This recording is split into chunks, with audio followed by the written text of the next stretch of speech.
Oi, gente, tudo bem? Meu nome é Ana Clara, sou estudante de medicina e hoje o assunto vai ser sobre estudo de coorte. Visto anteriormente, a gente sabe que o estudo de coorte ele é um estudo observacional, ou seja, você não tem a participação do pesquisador, o participador ele não interfere em si na pesquisa, ele apenas observa. E a gente viu que o estudo de coorte ele é um estudo longitudinal. O que eu não falei no vídeo anterior, é que o estudo longitudinal existe dois tipos. Existe o prospectivo e existe o retrospectivo. O prospectivo é do atual momento para frente, é do presente para o futuro. E o estudo longitudinal retrospectivo, ele já é do momento atual ao passado. É meio que ele vai utilizar dados, não aqui no momento atual do passado, mas ele vai utilizar dados do passado para atribuir. A gente viu que o estudo de coorte, ele é basicamente ele é o estudo da exposição, vai estudar a exposição e quer ver o desfecho. Então ele vai estudar a causa para depois saber o efeito em si. Então vamos supor o seguinte, eu vou falar aqui como que ele funciona. Então olha só, o estudo de coorte, ele é um tipo de estudo epidemiológico ou observacional, que a gente havia citado, em que se acompanha um grupo de pessoas ao longo do tempo para verificar o surgimento da doença. Foi o que eu havia citado. Ele busca, a gente estuda a exposição para depois saber o desfecho, para depois saber se houve o desenvolvimento da doença ou não. Então a gente pega pessoas, né, que têm fatores de risco e pessoas que não têm fatores de risco e estuda elas ao longo do tempo para ver quem desenvolveu ou não a doença. Então, partes de causa e efeito, exposição e desfecho. Ou seja, primeiro identifica a exposição, que seria, no caso, a causa, e depois observa o desfecho, que é a doença, né, que no caso seria aqui agora o efeito. O exemplo clássico que a gente tem é o coorte de fumantes e não fumantes, né? Antes de eu explicar, dar um exemplo em relação a isso, o que significa a palavra coorte? A palavra coorte, ela significa de um grupo de pessoas que compartilham da mesma coisa, que compartilham de características comuns, sabe? Então, olha, vamos lá, como que você vai montar, por exemplo, um estudo de coorte, sabe? Então, o estudo de coorte começa com uma população livre da doença. Então, vamos supor o seguinte, de 1.200 pessoas, a gente quer saber em relação se o cigarro, se o ato de fumar causa câncer. Então, a gente quer saber a exposição, o fumo, se fumar, que é a exposição, causa câncer, que seria o desfecho, que seria a doença, que seria o efeito. Causa, efeito. Exposição, desfecho, sabe? Então, a gente pegou 1.200 pessoas que nenhuma delas tem câncer de pulmão. Aí, dessas 1.200 pessoas, a gente separa, olha, tantas pessoas não fumam e tantas pessoas fumam, ou seja, tantas pessoas não têm a exposição, agora as outras, os fumantes, já têm exposição àquilo. Então, você vai pegar eles e vai estudar ao longo do tempo e ver quem dos não fumantes desenvolveu câncer e quem dos fumantes desenvolveu câncer. Quem daqueles mais que desenvolveram câncer, que teve a chance maior de desenvolver câncer, sabe? Seria mais ou menos isso. Então, olha só, você começa com pessoas sem câncer, divide as que fumam e as que não fumam e acompanha durante os anos e vê quem desenvolveu câncer e quem não desenvolveu câncer. Aí foi que eu havia citado. O estudo de coorte, ele é um estudo longitudinal e existe o tipo prospectivo e o retrospectivo. Então, tipos longitudinais, né? Então, justamente você vai ter um tipo de coorte prospectivo e um tipo de coorte retrospectivo. O prospectivo ele acompanha o presente para o futuro. Ele é mais confiável, porém ele é mais caro, ele é mais demorado de ser realizado. Então, olha só, eu vou dar um exemplo. Agora em 2026, você quer saber justamente essa relação se ato de fumar ou não causa câncer de cigarro. Então, você vai pegar 1.000 pessoas fumantes, vai pegar 1.000 pessoas não fumantes. Nenhum deles pode ter a doença. Aí, depois de 10 anos, Isso ao longo do estudo você vai ver qual dentro dessas 2.000 pessoas quem desenvolveu câncer e quem desenvolveu e quem não desenvolveu câncer dentro dos que fumavam e dentro dos que não fumavam, sabe? Então, basicamente, você analisa. Então, ele pega a exposição e quer saber o desfecho. Ele pega a causa e quer saber o efeito em si. Agora, o retrospectivo não é diferente. O estudo retrospectivo, ele do mesmo jeito, você vai pegar a exposição e vai estudar a causa, vai pegar a exposição, vai ver o desfecho, vai pegar a causa e vai ver o efeito. Só que aí você vai utilizar dados, bancos de dados, por exemplo, prontuários que a gente tem, por exemplo. Ali a gente não fez em 2026, como que a gente vai fazer aqui agora? A gente vai pegar prontuários de 2010, vamos supor o seguinte, e dentro desses prontuários de 2010 você vai separar quem fuma e quem não fumava. E depois vai ver o prontuários deles de novo, agora nesse ano atual, né, de 2026, e vai ver que dentro desse tempo, quem que fumava desenvolveu câncer e quem que não fumava desenvolveu câncer, sabe? Você só vai pegar os dados passados e botar eles atualmente. Você vai pegar os dados passados das pessoas totalmente saudáveis e vai comparar com os dias atuais. No caso do prospectivo, era o presente para o futuro.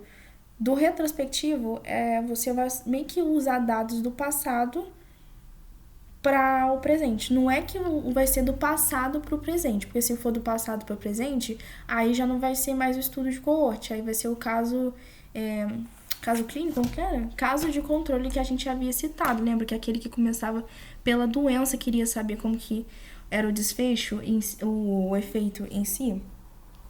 Então, aqui você vai... É a mesma coisa, só que você... Não a mesma coisa. Gente, vocês entenderam. Não vou ficar explicando isso toda hora, não. Aí o objetivo principal é justamente você comparar a incidência de uma doença com a outra, né? E, no caso, você comparar a incidência dos expostos com os não expostos. Por isso vai entrar umas contas aqui, gente, só que são umas continhas mais bestas e ridículas que você vai ver. Primeiro, a incidência. A incidência, você vai fazer a incidência dos não expostos e dos expostos. Como você vai calcular a incidência? Basicamente, você vai pegar os não, você vai fazer um quadrozinho. Se você preferir, eu vou falar uma maneira mais simples, mas vamos supor, você vai pegar um quadrozinho lá e você vai ver, vai separar os doentes dos não doentes. Eu acho mais fácil eu dar um exemplo do que ficar falando assim. Quer ver? Eu pedi o chat porque eu tava fazendo exercício pra treinar se eu tava boa mesmo na interpretação. Olha só. Primeiro caso aqui, a gente vai fazer juntos, né? Que é caso 1. Seguinte, olha só.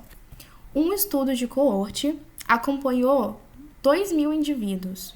Vai anotando aí, tá? Então, um estudo de coorte acompanhou 2.000 indivíduos por 10 anos para avaliar a relação entre tabagismo e câncer de pulmão. No início, todos estavam livres de doença. Desses, 800 eram fumantes e 1.200 não fumantes. Então, o que você vai fazer? Você vai primeiro separar os expostos. Quem são? A gente quer saber a incidência se o tabagismo realmente causa câncer de pulmão. Então, você vai separar os expostos dos não expostos. Quem são os expostos? São aquelas pessoas que é o fator de risco. Quem é o fator de risco? O cigarro aqui. Então, você vai colocar 800, entre aspas, são os expostos. E quem são os não expostos? Os 1.200 lá. Então, entre aspas, os 1.200. Não, entre aspas, os não expostos no caso. Então, você separou. Então, desses 2.000 indivíduos que a gente estava estudando, 800 eram fumantes e 1.200 são não fumantes. Ao final do estudo, 80 fumantes desenvolveram câncer de pulmão e 24 não fumantes desenvolveram câncer de pulmão. Como eu vou saber como que eu quero saber a incidência, ou se não, a taxa de incidência desses indivíduos? Vamos primeiro saber, eu quero a taxa de incidência dos fumantes, dos expostos em si. Então, você vai pegar, se era 80, você vai pegar apenas 80 e vai dividir pelo total. Ana Clara, que total? O total dos não fumantes. Então, se 80 fumantes desenvolveram câncer de pulmão, se você pegar os 80 que desenvolveram câncer de pulmão e dividir para os 800 que fumavam. Aí vai dar o valor lá que eu acho que dá... Cadê? Eu tinha feito aqui. Dá 0,1. Você multiplica para 100, né? Porque aqui é porcentagem. Então dá 10. Então a taxa de incidência ou a incidência cumulativa dos expostos ao cigarro... Tá, os expostos ao cigarro é 10%. E a mesma coisa você vai fazer agora em relação aos não expostos. Era o quê? 24 não fumantes desenvolveram câncer de pulmão. Gente, se você estiver escutando barulho, é porque aqui perto tem, sei lá, tem um negócio de exército e eles estão com um helicóptero aqui. Então você vai pegar o quê? 24 não fumantes dividido por o quê? Por 1.200. Vai dar 0,02, que por 100 vai dar 2%. Então, a taxa de incidência ou incidência cumulativa dos não expostos é de 2%. Entendeu? Então, basicamente a incidência. E lembrando que a incidência é basicamente aqui, a gente sabe que a incidência e tem a incidência e a prevalência. A incidência a gente entende que é o caso que de novos... são novos casos. Então, no caso, a incidência aqui no estudo de coorte é basicamente o risco da pessoa desenvolver. Então, o risco que a pessoa... Como fala? O risco dos 800 fumantes foi de 10% chances de desenvolver câncer de pulmão. Agora, dos não fumantes, o risco deles terem desenvolvido câncer de pulmão foi de 2%, sabe? Seria mais ou menos isso. Então, isso que é incidência. A incidência, você basicamente, neste caso, é você querer saber qual que é o risco deles desenvolver a doença em si. Agora, tem um risco relativo. O risco relativo, ele basicamente vai medir a força de associação. Para você calcular o risco relativo, é só você pegar a incidência acumulativa dos expostos e dividir pela incidência acumulativa dos não expostos. Então, a gente não viu que o primeiro caso, o dos expostos, não era 10% e o dos não expostos não era 2%? Então, só você pegar 10, dividir para 2 e dá 5%. Então, o risco relativo aqui é 5%. Como que a gente vai interpretar o seguinte? O risco relativo, se ele for igual a 1, não tem associação. O ato de, no caso, se fosse aqui no caso igual a 1, o fumar não causaria câncer de cigarro. Fumar não causaria câncer de pulmão. Agora, se o risco relativo for maior que 1, aí tem fator de risco mesmo. Se o risco relativo for menor que 1, aí tem fator de proteção. Deu 5, 5 é acima que 1, é maior que 1, né? Então, aqui, os expostos, eles têm chances 5 vezes maior de desenvolver o câncer de pulmão do que os não expostos, sabe? É sempre em relação dos expostos aos não expostos. E tem o risco atribuível.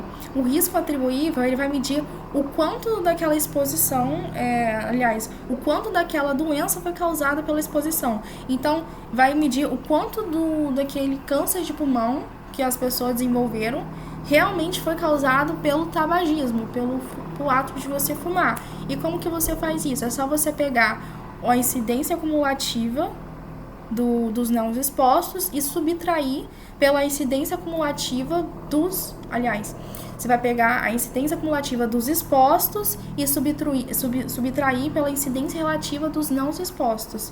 Aí, fazendo a conta, que nem era 2, era 10 menos 2, então fica igual a 8. Então,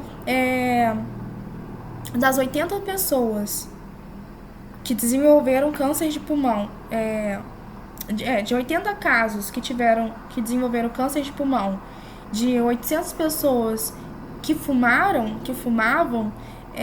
8% foi realmente associado a essa associação, essa exposição. Eu não tenho um texto bonitinho, ó. De 80 casos, esse texto eu só copiei diretamente do slide da professora, só que eu só mudei os números, tá? De 80 casos que aconteceram em cada dos 800 fumantes, cerca de 8% dos casos ocorreram devido ao fator de exposição. sabe?